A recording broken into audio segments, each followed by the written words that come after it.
Hola, mi nombre es Diana Cruz Millán, soy alumna del sexto semestre de la licenciatura en Medicina de la Universidad de Sonora Campus Cajeme, y en este video para la materia de endocrinología les voy a platicar un poco acerca de la definición, la etiología, el cuadro clínico, diagnóstico y tratamiento del síndrome de Cushing. Según el portal de información de enfermedades raras y medicamentos huérfanos, el síndrome de Cushing, también llamado hiperadrenocorticismo o hipercortisolismo, es una enfermedad autosómica dominante o bien con herencia no aplicable en casos de iatrogenia, la cual puede aparecer en cualquier etapa de la vida.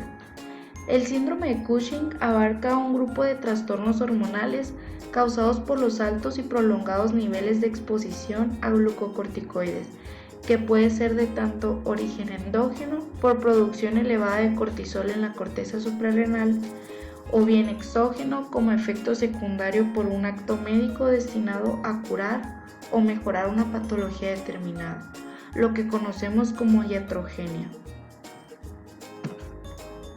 Como mencioné anteriormente, esta patología aparece ante el exceso de cortisol en el organismo, ya sea de procedencia endógena o exógena.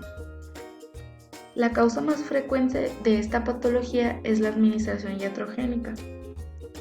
Ahora, la causa más frecuente del síndrome de Cushing de origen endógeno es la hiperplasia suprarrenal bilateral por hipersecreción de hormona adrenocorticotropa.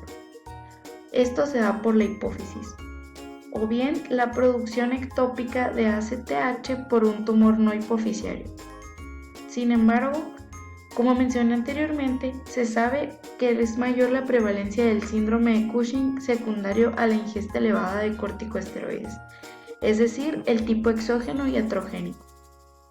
En este tipo de Cushing, los niveles de cortisol en orina y sangre son bajos, lo que lo diferencia del endógeno. En cuanto al cuadro clínico, gran parte de los síntomas de este síndrome son lógicos si se conocen los efectos de los glucocorticoides. Estos signos y síntomas pueden dividirse en dos grupos, esto con fines didácticos, para entender mejor la etiología de la patología. Los efectos del Cushing se dividen en específicos e inespecíficos. Los efectos específicos son la obesidad central, la afasia de luna llena, la joroba de búfalo, el hirsutismo, las estrías cutáneas violáceas, la equimosis y la miopatía proximal. La obesidad, la afasia de luna llena y la joroba se dan por un aumento en el almacén de lípidos en el organismo. El hirsutismo aparece a partir del hiperandrogenismo que se da en las mujeres, y la equimosis aparece a partir de la debilidad capilar que se da en el organismo.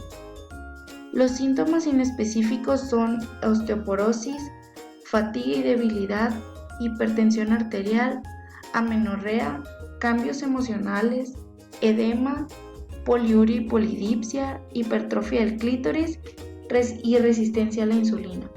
La osteoporosis aparece por una debilidad de los huesos, mientras que la amenorrea, los cambios emocionales y la hipertrofia del clítoris aparecen al igual que el hirsutismo por un hiperandrogenismo en el organismo. En los datos de laboratorio se puede encontrar una elevación de cortisol en sangre y en orina en el síndrome de Cushing no iatrogénico, es decir, el endógeno. En ocasiones se presenta hipopotasemia, hipocloremia y alcalosis metabólica, especialmente cuando hay una producción ectópica de corticotropina. Ahora les voy a platicar un poco acerca del diagnóstico.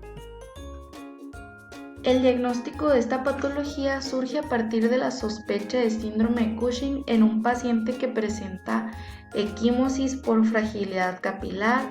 Puede presentar también cara de luna llena en el 50 al 94% de los casos, hirsutismo, obesidad central en el 79 a 97% de los casos, estrías rojo-violáceas, debilidad muscular en el 24 al 90% de los casos, entre otros de los signos y síntomas que ya mencioné.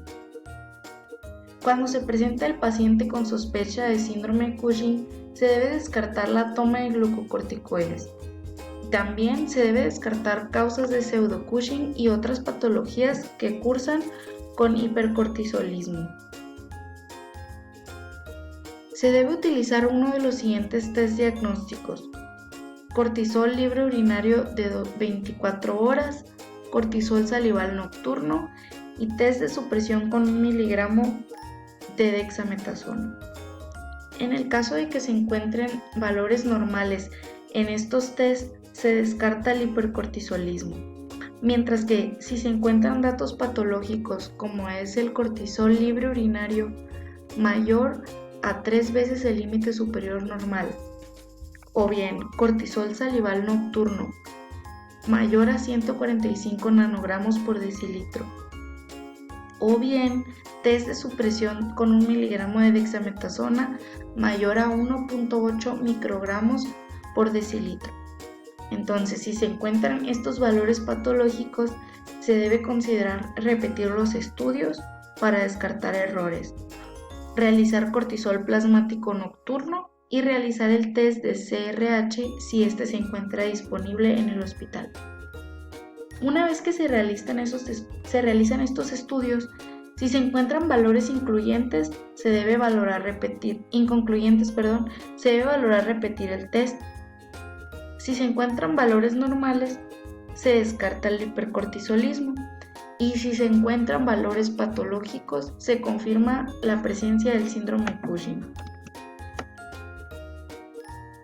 En la actualidad, las únicas alternativas del tratamiento definitivo son la cirugía y la radioterapia, mientras que el tratamiento farmacológico queda solo como una modalidad terapéutica temporal hasta que la radioterapia sea efectiva o para realizar una suprarrenalectomía no quirúrgica, es decir, química. También para normalizar el cortisol previo a una intervención o como tratamiento para situaciones especiales, como es el caso de las pacientes que están embarazadas. El tratamiento farmacológico se debe de aplicar en pacientes con enfermedad de Cushing que no se cura tras la cirugía transesfenoidal. Se debe destacar que la enfermedad de Cushing, a diferencia del síndrome de Cushing, aparece cuando el hipercortisolismo se da a partir de un tumor productor de ACTH. Entonces, el tratamiento farmacológico se va a aplicar en estos pacientes, también en pacientes que han sido tratados con radioterapia. Asimismo, para el control del hipercortisolismo en pacientes gestantes, en tumores no resecables o carcinoma suprarrenal recurrente.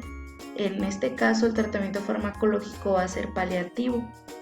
También se utiliza para el control del hipercortisolismo grave antes de la cirugía transesfenoidal y en pacientes que no son candidatos a la cirugía o a la radioterapia, de igual forma de manera paliativa. Existen dos grupos principales de fármacos que se utilizan para el tratamiento de esta patología. Uno de ellos son los inhibidores de la secreción de ACTH, como la ciproheptadina, el valproato sódico, la bromocriptina, carbegolina y la retoída en combinación, la reserpina, entre otros. También se encuentran los inhibidores de la síntesis o acción de los glucocorticoides, como el ketoconazol, la metopirona, el etomidato, el mitotano, la aminoglutetimida y el LCI699. Otro grupo de fármacos variado es en el que se encuentra el trilostano, la mifepristona, la suramina y el ácido retinoico. Según la etiología de la patología se va a decidir qué grupo de fármacos se tiene que utilizar. En cuanto al tratamiento quirúrgico, se sabe que la cirugía transesfenoidal en la enfermedad de Cushing es el tratamiento de primera elección. En este se consigue una curación inicial en aproximadamente 70 al 85% de los casos.